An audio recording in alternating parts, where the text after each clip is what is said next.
and welcome back to Voyage of a Time Wanderer. Today I thought it would be fun to bring you along with me to my local library book sale.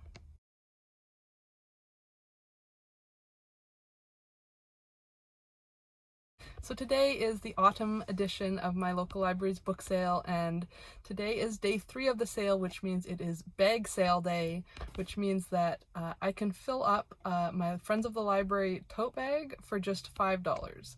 So as many books as I can fit in the bag, it is a flat rate of $5.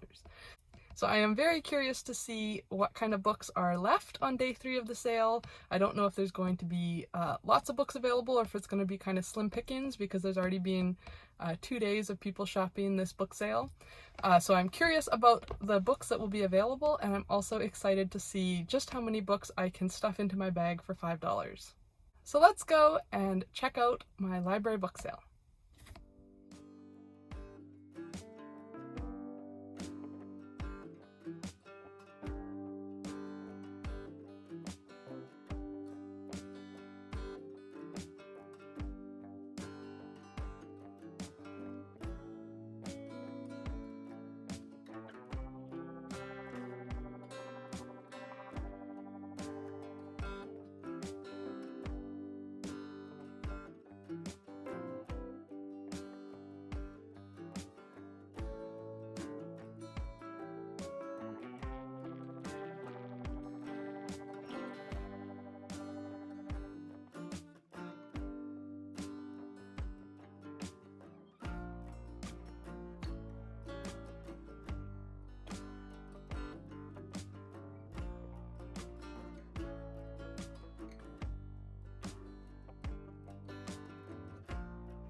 Okay, so I am back home from the library book sale, and I have my bag of treasures. This is what I managed to come home with for just $5. I thought I would just do a quick little haul portion. Some of these books I don't know very much about. I just grabbed them because they kind of looked interesting and I had room left in my bag and I wanted to maximize my $5.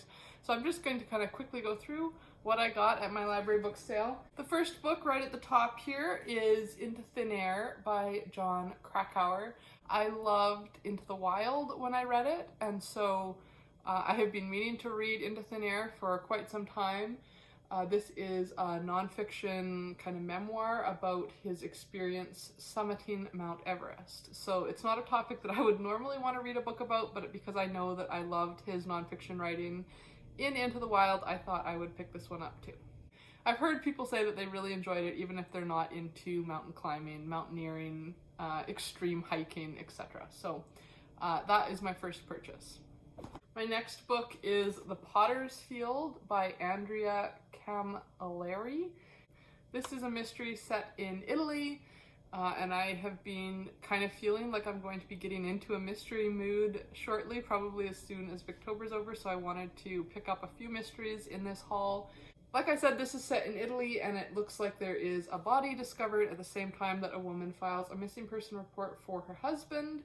There is some sort of tie-in to mobsters, and like the title suggests, the solution to this mystery is going to in some way tie in to the biblical story of the Potter's Field and Judas's betrayal. So I think that sounds interesting. It might be a new detective series. It sounds like the Inspector Montalbano series is like a series. It looks like this is maybe book like 8. There's some cool covers on the front and back cover of other books in this series. So if I like this, I will have a new detective series that I could follow up on.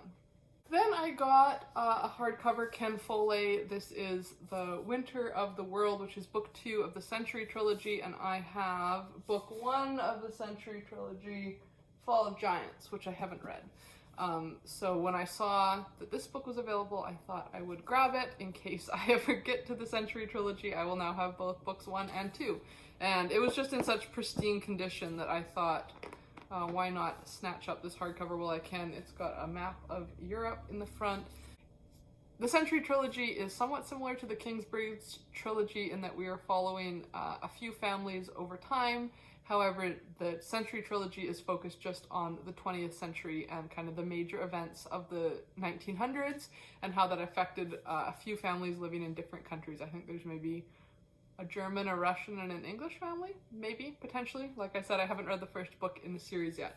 So unlike the Kingsbridge books, which span kind of centuries, this is all condensed into one century.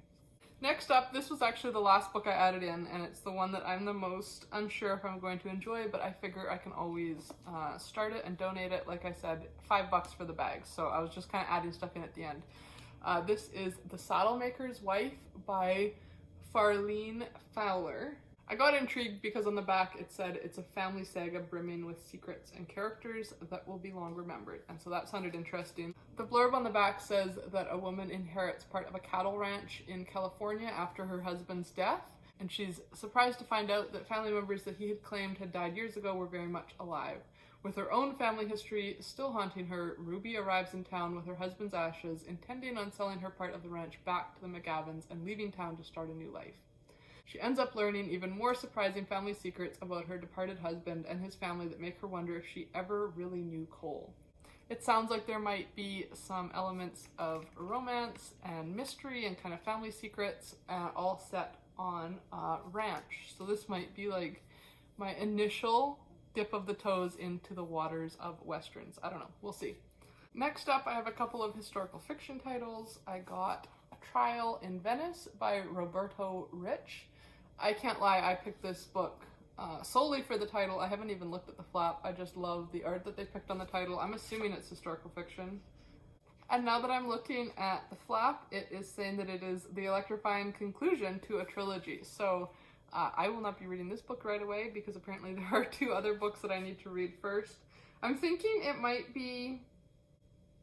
Oh, so it's the first 2 books in this series are The Midwife of Venice and The Harem Midwife. And I have The Midwife of Venice already somewhere on my shelves. So that actually works out great for me. I now have books 1 and 3 in the trilogy, and I think I need to do some reading about Venice this fall.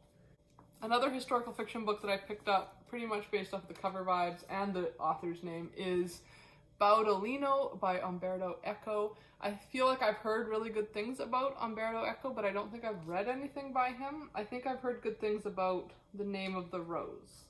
It sounds like this book is set in the 1200s during the Crusades, and we're following a peasant character called Baudolino, who is fighting in the Crusades.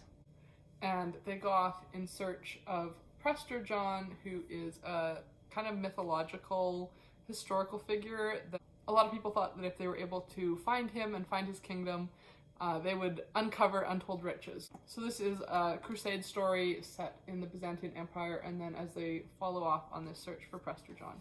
Like I said, I had heard good things about the author, and again, this is like a pristine copy of this book, so I thought I would pick it up.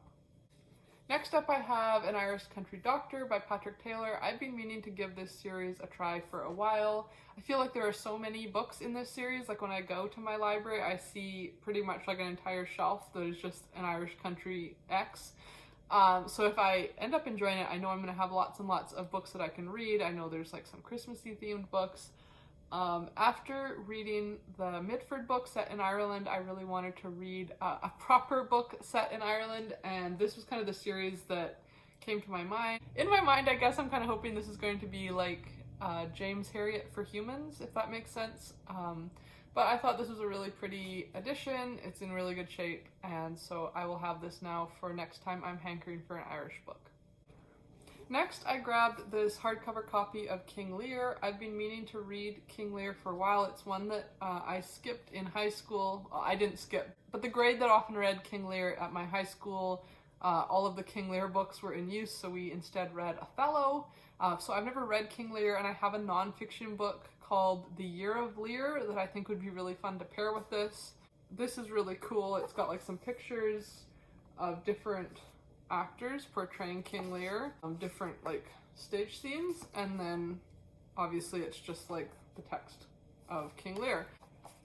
On the one side of the page it's got kind of explanatory translation notes. So I'm thinking in April, I usually try to read a Shakespeare in April, so I think this April is going to be King Lear, and now I will have a hard copy to work off of. I find Shakespeare is someone that I enjoy reading physically because I do like to have that translation note to reference off of, so I'm happy to have another Shakespeare to add to my Shakespeare library. Then another beautiful vintage book. I got The Three Romantic Novels of Cornwall by Daphne du Maurier, which are Rebecca, Frenchman's Creek, and Jamaica Inn. Of these three, I have read only Rebecca. I was planning to read Jamaica Inn, I think, in January. I just really liked this edition. I thought it was really pretty. It's got like the deckled edges to it. It's really old. I don't know if I would call Rebecca really a romantic novel, so I don't know what they're going with calling these the three romantic novels of Cornwall, but this is going to be a great bind-up of some du Mauriers to have in my collection. Then I grabbed a couple nonfiction books. I got The Professor and the Madman, A Tale of Murder, Insanity, and the Making of the Oxford English Dictionary by Simon Winchester. This just sounded really interesting. The title drew me in right away, and it says that it's about the compilation of the Oxford English Dictionary and the two remarkable men whose obsession led to its creation. It sounds like they began working on this dictionary in 1857, and the committee that was overseeing it discovered that one man, Dr. W.C. Minor, had actually submitted more than 10,000 definitions to the dictionary, and when they tried to track him down to be able to honor him for his contributions to the dictionary, they found out that he was an American Civil War veteran that was also an inmate at an asylum for the criminally insane. So all of that sounds super fascinating. I had no idea about kind of that backstory. I really like, it's got kind of like a word definition at the start of every chapter, and it has some illustrations throughout. I think it just sounds like a really interesting book about a book that we kind of take for granted, which is the dictionary. Then my other nonfiction score is The Edwardian Lady, the story of Edith Holden, author of The Country Diary of an Edwardian Lady. And this book is absolutely stunning. The Country Diary of an Edwardian Lady is quite well known, and her drawings and illustrations in it have been made into like art prints and puzzles. And so this book has lots of her art mixed in, but also has facts about her life and kind of, oh, it's so pretty. I think in my vlog portion of this video I had filmed kind of a little flip through, but it just looks like it would be a really interesting book to read through to find out more about her life, but it's also just really beautifully illustrated throughout. And yeah, we'll have some interesting social history, hopefully about her life and kind of how she decided to write the Edwardian Lady's Diary. It says it's a unique collection of photographs, paintings, and mementos from the Holden family, as well as excerpts from Edith's own correspondence and highlights from the country diary that tell the story of her life and the background against which she developed her talent. So I think this will just be a really lovely biography to read, maybe at the same time that I work on one of the puzzles inspired by her art. Then I had a little score in the children's section, and that is 3 of the books from the Little House series. So I got Little House in the Big Woods, Little House on the Prairie, and The Long Winter. These are 3 of the Little House books that I kind of consider to be the most iconic, and Little House in the Big Woods especially is the one that I find myself wanting to reread the most. But it seems like sometimes they're not available as ebooks and whatnot in the system, so it'll be nice to have a couple copies of my own if I'm ever having a hankering for a Little House book. Then I picked up this book, which is My Daily Bread, which is a little devotional book that has just little daily portions that you can read. Then we're getting really close to the bottom of the bag. I picked up The Art Thief by Noah Charney. This book is all about, obviously, art thieves, and it sounded really interesting. There's 3 thefts that are simultaneously being investigated in 3 cities, but it seems like those isolated crimes may have more in common than anyone imagines. So in Rome, in a small Baroque church, Caravaggio altarpiece disappears without a trace in the middle of the night. In Paris, in a basement vault, a curator is shocked to discover the disappearance of the society's greatest treasure. And then in London, at the National Gallery of Modern Art, the museum's latest acquisition is stolen just hours after it was purchased for more than £6 million. So we're following the detectives in the 3 different cities as they investigate, and then I think slowly it's all going to come together into one plot. This is apparently the author's debut novel, and it says it's full of fascinating art historical detail and a brain-teasing plot. So I think it sounds like that'll be a really fun mystery. I love art galleries and museums and old paintings, so I think I'm going to really enjoy having that woven into a mystery novel. And then lastly, in the spirit of Victober, I got Mary Barton by Elizabeth Gaskell. I read Mary Barton last October and I loved it. It's one of my top 10 Victorian novels that I've ever read. It was a 5-star read for me, but I didn't own my own copy, so when I saw this edition, which basically looks brand new, never read hardly, I knew that I would want to add that into my Victorian literature collection.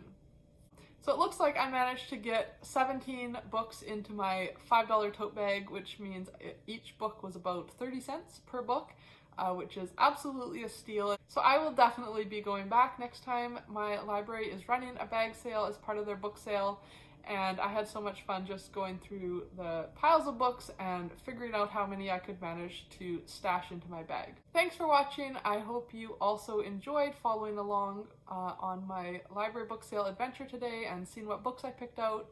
And until next time, enjoy wandering through the pages of a good book. Bye.